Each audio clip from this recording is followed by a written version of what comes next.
Kisah selanjutnya adalah kisahnya Abu Bakar Ash-Shiddiq radhiyallahu anhu. Seperti biasa, sebelum aku bercerita, aku akan memberitahukan dulu sumber bukunya. Nah, sumber bukunya ini hampir sama seperti sumber bukunya kisah Umar bin Khattab radhiyallahu anhu. Tapi ada tambahan satu buku, yaitu buku biografi Abu Bakar Ash-Shiddiq. Ini penulisnya Profesor Dr. Ali Muhammad As-Solabi. Penerbitnya Pustaka Al-Kautsar. Ini pun sama, bukunya ada 4 series ya, yaitu series Khilafah Rasyidin. Dan ini lebih lengkap. Kalau mau beli silakan. Itu aja ya sumber bukunya. Selanjutnya, aku akan langsung menceritakan kisahnya Abu Bakar Ash-Shiddiq radhiyallahu anhu. Sebelum masuk Islam, dalam masyarakat jahiliyah, Abu Bakar Ash-Shiddiq termasuk salah satu orang terkemuka, terhormat, terpandang, dan terbaik. Mereka biasa meminta bantuan kepada Abu Bakar Ash-Shiddiq menyangkut apapun yang menimpa mereka. Nah, ini pun ada Abu Bakar Ash-Shiddiq dikenal dengan sejumlah hal. Di antaranya adalah yang pertama, ilmu pengetahuan tentang nasab. Abu Bakar Ash-Shiddiq termasuk salah satu ahli nasab dan pakar tentang berita-berita bangsa Arab.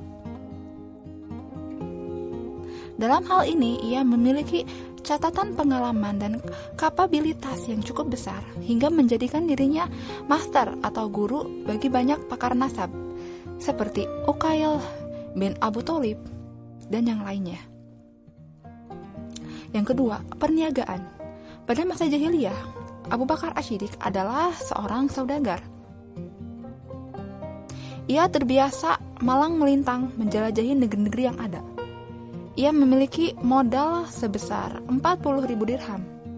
Pada masa jahiliyah, ia adalah sosok yang dikenal sangat dermawan. Yang ketiga, familiar, menarik, bersahabat, dan disukai banyak orang. Ibnu Ishaq dalam Asyirah menuturkan bahwa mereka sangat menyukai Abu Bakar Ash-Shiddiq dan senang kepadanya.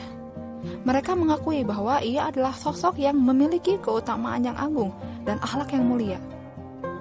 Mereka biasa datang kepadanya, merasa nyaman, akrab, dan sreg dengannya. Yang keempat, tidak pernah sedikit pun meneguk minuman keras pada masa jahiliyah. Nah, Abu Bakar Ash-Shiddiq ini termasuk orang yang paling menjaga kesuciannya pada masa jahiliyah. Sampai-sampai ia mengharamkan minuman keras atas dirinya sendiri sebelum masuk Islam, ya, Masya Allah. Yang kelima, tidak pernah sujud kepada berhala. Nah, itulah sosok Abu Bakar Ash-Shiddiq sebelum beliau masuk Islam. Keislaman Abu Bakar Ash-Shiddiq adalah hasil dari sebuah perjalanan imaniyah yang panjang dalam usaha mencari agama yang benar dan selaras dengan fitrah yang lurus dan mampu memenuhi dahaga dan hasrat spiritualnya, serta sesuai dengan akal yang waras dan cerdas serta daya pikir yang tajam. Jadi nih, sebelum Nabi Muhammad diangkat sebagai nabi dan sebelum Nabi Muhammad berdakwah kepada Abu Bakar ini termasuk orang yang suka mencari kebenaran atau pencari kebenaran. Ia sampai bertanya kepada para ahli kitab hingga dia mengetahui bahwa akan dibangkitkannya Nabi akhir zaman dari kalangan bangsa Arab yang paling baik akhlaknya dan yang paling baik nasabnya. Soal nasab, tentu Abu Bakar adalah ahli nasab nomor 1. Apalagi beliau adalah sahabat dekatnya Rasulullah sejak kecil. Sahabat karib, teman sepermainan. Beliau sangat mengenal sosok Rasulullah. Dan tidak ada orang yang lebih mulia akhlaknya selain Muhammad ketika itu. Orang yang memiliki gelar Al-Amin, terpercaya karena tidak pernah berbohong sama sekali. Selalu jujur, amanah, sidik, fatonah. Bahkan semua orang mengakui kemuliaan akhlaknya Muhammad gitu. Dan Abu Bakar pun tidak pernah melihat sisi negatif sekalipun dari seorang Muhammad. Itu salah satu faktor gitu kan. Kemudian dia pun mengetahui nasabnya Nabi Muhammad pun sangat mulia. Oleh karena itu, saat Rasulullah menyampaikan dakwahnya kepada Abu Bakar dengan berkata, "Sesungguhnya aku adalah Rasul Allah dan Nabi-Nya. Dia mengutusku untuk menyampaikan risalahnya, dan aku menyuruh kamu kepada Allah dengan sebenar-benarnya. Maka demi Allah, sungguh ini adalah kebenaran, dan aku menyeru kamu, wahai Abu Bakar, kepada Allah semata, tiada sekutu baginya. Janganlah kamu menyembah kepada selain Dia, dan aku mengajak kamu untuk senantiasa taat kepadanya." Maka Abu Bakar As-Siddiq pun secara spontan langsung masuk Islam tanpa sedikit pun keraguan, dan langsung menerima tanpa menunda-nunda sedikit pun. Ia pun langsung membuat komitmen kepada Rasulullah untuk membantu, mendukung, dan menolong beliau.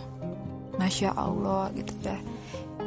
Nah, Abu Bakar bisa langsung menerima ini karena dia berilmu ya. Dia sudah tahu ilmunya akan ada Nabi akhir zaman dari bangsa Arab yang nasabnya paling mulia, yang akhlaknya paling mulia. Siapa lagi kalau bukan Nabi Muhammad? Dia tidak mungkin berbohong. Bayangkan kalau orang yang menerima kabar ini adalah orang yang tidak memiliki ilmu. Misalnya kita nih, kita nggak tahu ilmunya. Tiba-tiba teman kita, teman sepermainan kita, teman dekat kita datang kepada kita dan mengatakan bahwa dia adalah Nabi dan mengajak kita menjadi pengikutnya. Coba nih, apa kira-kira jawaban kita kalau kita nggak tahu ilmunya? Kamu gila ya, kamu udah nggak waras ya, atau kamu lagi sakit? Ih, kamu apaan sih ngaku-ngaku Nabi? Pasti gitu kan ya? Pasti kaget ketika mendapati teman yang ngaku-ngaku Nabi. Gitu ya, ini jawaban kalau dia nggak punya ilmu. Tapi Abu Bakar ini bukanlah sembarang orang. Beliau ini orang yang berilmu, orang berpendidikan tinggi, orang paling pintar. Makanya karena sudah tahu ilmunya, jadi beliau saat Nabi dakwah kepadanya langsung menerimanya dan langsung membenarkannya tanpa ada keraguan sedikit pun. Dengan begitu, Abu Bakar As-Siddiq menjadi laki-laki pertama kali yang masuk Islam dari kalangan orang merdeka. Setelah masuk Islam, Abu Bakar ini gencar sekali berdakwah. Buah pertama hasil dakwah Abu Bakar As-Siddiq adalah masuknya sekelompok orang pilihan ke dalam agama Islam. Mereka itu adalah Az-Zubair bin Al-Awam, Utsman bin Affan, Thalhah bin Ubaidillah, Sa'ad bin Abi Waqqas, Utsman bin Maz'un, Abu Ubaidah bin Al-Jarrah, Abdurrahman bin Auf, Abu Salamah, dan Al-Arqam bin Abu Al-Arqam. Nah, kita mungkin sering mendengar kisah mereka. Mereka itu adalah orang-orang yang sudah dijamin masuk surga. Ternyata mereka adalah buah dari hasil dakwahnya Abu Bakar As-Siddiq ya. Luar biasa sekali gitu ya, dakwahnya Abu Bakar. Tidak hanya sampai di situ, Abu Bakar pun langsung mengajak keluarganya juga ya. Tidak terlupakan, di antaranya adalah Asma, Aisyah, Abdullah, Ummu Ruman istrinya, hingga pembantunya pun yang bernama Amir bin Fuhairah sampai masuk Islam. Luar biasa. Abu Bakar As-Siddiq pun pernah saat lagi dakwah dikeroyok massa, dipukulin lah wajahnya pakai sendal, sampai bonyok lah, sampai tak jelas wajahnya, sampai orang tuh mengira kayaknya Abu Bakar bakal meninggal saat itu juga. Sampai marah kan keluarganya Abu Bakar. Sampai segitunya gitu Abu Bakar tuh berdakwah nggak pantang menyerah. Saat dikeroyok hingga babak belur itu, Abu Bakar sampai pingsan. Berjam-jam nggak bangun-bangun. Saat bangun, yang beliau tanya pertama kali, ini Masya Allah adalah keadaannya Nabi Muhammad. Keren kan? Bukan lagi kondisi dirinya yang udah babak belur bonyok kepayahan. Nah, Abu Bakar ini adalah sosok yang tidak takut kepada siapapun dalam kebenaran. Ia sama sekali tidak akan terganggu oleh celaan orang yang mencela dalam usaha membela agama Allah, bekerja untuk kepentingan agamanya, dan dalam membela Rasulnya. Masya Allah. Abu Bakar juga selalu mengalokasikan harta kekayaannya untuk menolong agama Allah.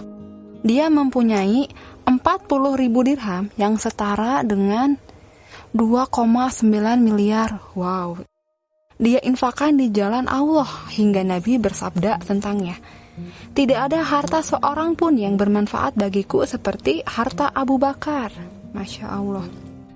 Abu Bakar pun selalu menggunakan hartanya untuk membebaskan para budak, memerdekakan 7 orang budak, diantaranya adalah Amir bin Fuhairah, Ummu Ubais, Jinnirah, An-Nahdiyah, dan putrinya, dan seorang hamba sahaya perempuan milik Bani Mu'amil.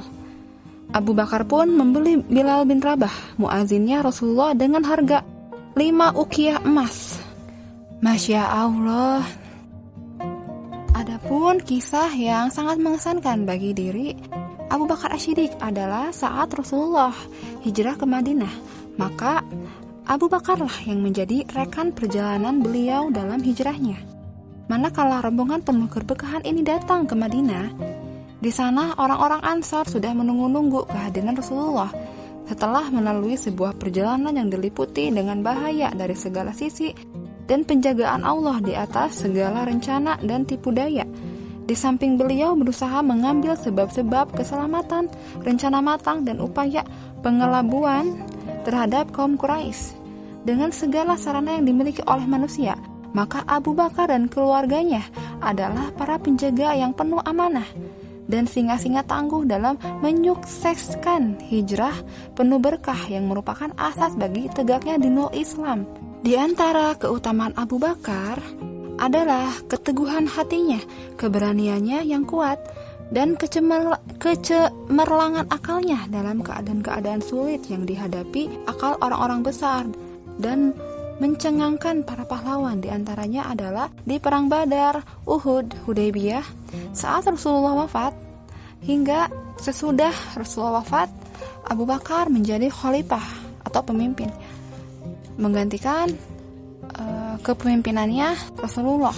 Tak kalah orang-orang Arab murtad dan menolak membayar zakat, dan pendapat para sahabat berbeda-beda karena orang-orang yang menolak zakat itu tetap mengakui tauhid, maka Abu Bakar berkata, "Zakat adalah hak harta. Demi Allah, aku akan memerangi siapapun yang membedakan antara salat dan zakat. Demi Allah, seandainya mereka tidak mau memberikan kepadaku seekor anak domba, padahal dulu mereka biasa menyerahkannya kepada Rasulullah, niscaya aku akan memerangi mereka karenanya." Abu Bakar pasang badan, dia turun langsung, menyingsingkan lengan bajunya hingga semua pihak menerima pendapatnya. Dan dia belum wafat sehingga agama sudah tegak dan urusan orang-orang yang murtad telah usai. Oleh karena itu, maka Aisyah radhiyallahu anha berkata, "Rasulullah wafat, lalu bapakku memikul sebuah beban yang kalau dipikul oleh gunung-gunung yang kokoh, niscaya ia akan menghancurkannya." Aisyah berkata demikian dalam konteks membantah orang-orang yang mencela bapaknya.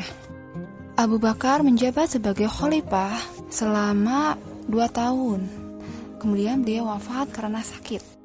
Di hari wafatnya Abu Bakar, Madinah diselimuti oleh tangis kesedihan dan orang-orang tercengang, seperti pada hari wafatnya Rasulullah SAW. Ali bin Abu Thalib berkata, "Semoga Allah merahmatimu, hai Abu Bakar. Engkau adalah orang pertama yang masuk Islam, paling sempurna imannya, paling takut kepada Allah, paling kokoh keyakinannya, paling besar perhatiannya, paling melindungi Rasulullah, paling menjaga Islam, paling berjasa kepada para sahabatnya, paling bagus perangainya, paling tinggi keutamaannya, paling depan dalam kebaikan, paling tinggi derajatnya, dan paling mirip dengan Rasulullah di dalam petunjuk, akhlak, sifat, dan perbuatan." Masya Allah. Semoga Allah merahmati Abu Bakar bersama orang-orang terdahulu dan meridhoi Abu Bakar bersama orang-orang yang hadir kemudian. Abu Bakar dimakamkan di sampingnya makam Rasulullah, yaitu di kamarnya Ummul Mukminin Aisyah radhiyallahu anha. Demikian kisahnya Abu Bakar yang bisa aku ceritakan. Maaf hanya sedikit, tapi mudah-mudahan bisa mengambil pelajaran darinya dan kita bisa mencontoh beliau-beliau yang sangat luar biasa ya. Itu saja. Wassalamualaikum warahmatullahi wabarakatuh.